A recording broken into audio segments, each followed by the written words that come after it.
Hello everyone, myself Gulab Thombre and welcome to the channel Edion Dips.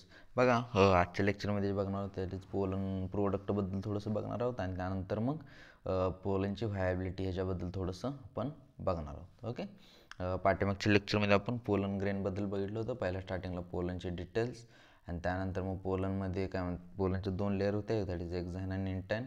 त्यानंतर पोलनमध्ये दोन cell होत्या, that is vegetative cell आणि generative cell. That was all about pollen grain. Okay, आता pollen ग्रेनचे actually आपण आज काय म्हणतात तर त्याचे काय प्रोडक्ट आहेत ते प्रोडक्टबद्दल आणि त्यानंतर व्हायबिलिटीबद्दल बघणार आहोत. Okay, let's start it. Pollen grains are rich in nutrients. It has become fashion in recent year to use pollen tablets as food supplement. म्हणजे अलीकडल्या काळात जे आहे ना पोलन आहे ते फूड सप्लिमेंट, पोलनचे जे काही टॅबलेट्स आहेत ना ते टॅबलेट आहे ते फूड सप्लिमेंट म्हणून यूज करतात. Okay, in western countries the large number of pollen products in form of tablets and syrups are available. म्हणजे मार्केटमध्ये ना वेस्टर्न कंट्रीमध्ये जर आपण बघितलं तर ते आहे ते पोलनचे बरेच असे प्रोडक्ट आहेत जे टॅबलेट्स आणि सिरपच्या फॉर्ममध्ये अवेलेबल आहेत. Pollen consumption claim to increase performance of athletes, increase performance athletes and race horse. म्हणजे रेसचे जे काही घोडे वगैरे असतात किंवा जे ॲथलेट्स असतात ना त्यांच्या इथे परफॉर्मन्स इन्क्रीज होते ते पोलन ग्रेनमुळं असं क्लेम केलं जाते. त्यामुळं पोलन ग्रेन्स आहेत ना, पोलन ग्रेनचे बरेच असे टॅबलेट्स किंवा सिरप्स आर मार्केटमध्ये सध्या अवेलेबल झाले. ओके, जस्ट रिमेंबर दिस, एखाद्या वेळेस विचारू शकतात. Okay, pollen grain, these are the pollen products दिलेत. Pollen product you can see pollen product. Okay, the viability that is the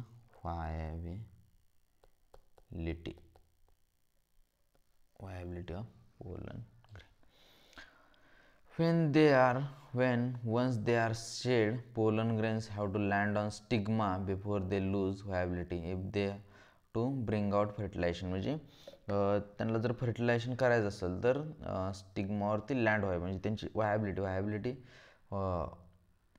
काय तेवढा वेळ जे ॲक्टिव्ह असतात म्हणजे ते रिप्रोडक्शनचे त्यांच्याकडे कॅपॅसिटी असते, that is called viability. I think viability दिले पण असेल. व्हायबिलिटी म्हणजे काय, the period for which pollen grains remain viable is highly variable.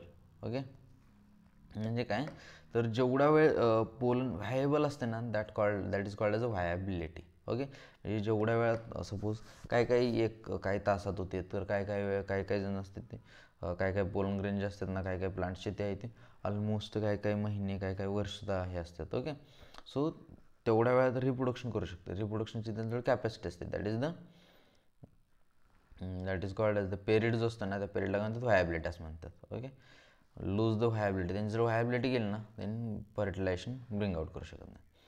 How long do you think pollen grain the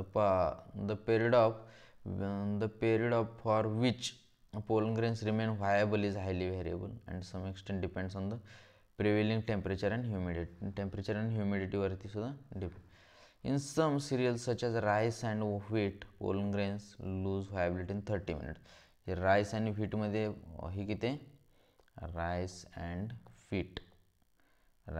व्हीटमध्ये किती आहे, दॅट इज द 30 मिनिट्स. 30 मिनिट्समध्ये काय म्हणतात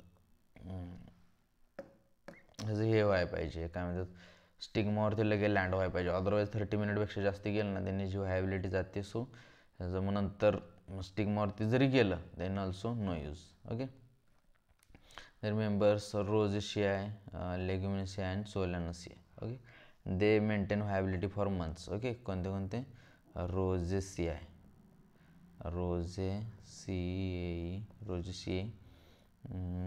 लेग्युमिनोसियाय.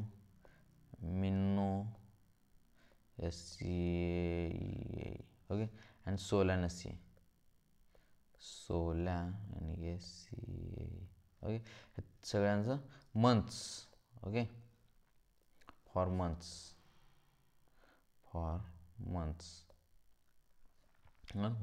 You may heard that storing semen or sperm for animals including humans for artificial insemination. असं आपण बघितलं म्हणजे next लेक्चरमध्ये बघणार आहोत. ओके, नेक्स्ट म्हणजे आर्टिफिशियल इन्सेमिनेशन वगैरे हे पण नेक्स्ट लेक्चर म्हणजे रिप्रोडक्टिव्ह हेल्थमध्ये बघणार आहोत. It is possible to store pollen grains large number of species for years in liquid nitrogen. This is very important. म्हणजे पोलन ग्रेन्ससुद्धा आपण स्टोअर करू शकतो आहे for years in liquid nitrogen. So liquid nitrogen at -196 degree Celsius. So 196 degree Celsius. Okay. Such stored pollen can be used as pollen banks, similar to seed bank problem. म्हणजे pollen bank म्हणून use करू शकतो. Okay, done done done done done. पहिल्या स्टार्टिंगला कधी ह्याचे pollen product वगैरे सांगितलेले. म्हणजे वेस्टर्न कंट्रीजमध्ये असं मानलं जातं की ॲथलेटचा पोलन टॅबलेट्स किंवा पोलन सिरप घेतल्यामुळं ॲथलेटचा परफॉर्मन्स वाढतो किंवा हॉर्सचे जे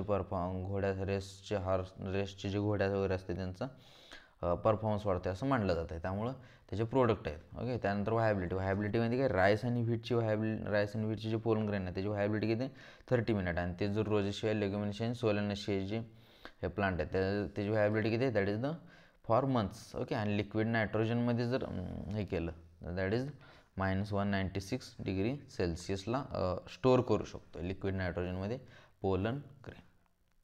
okay, that's all.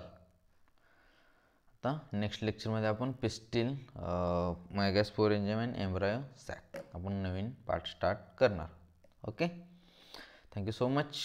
Bye bye.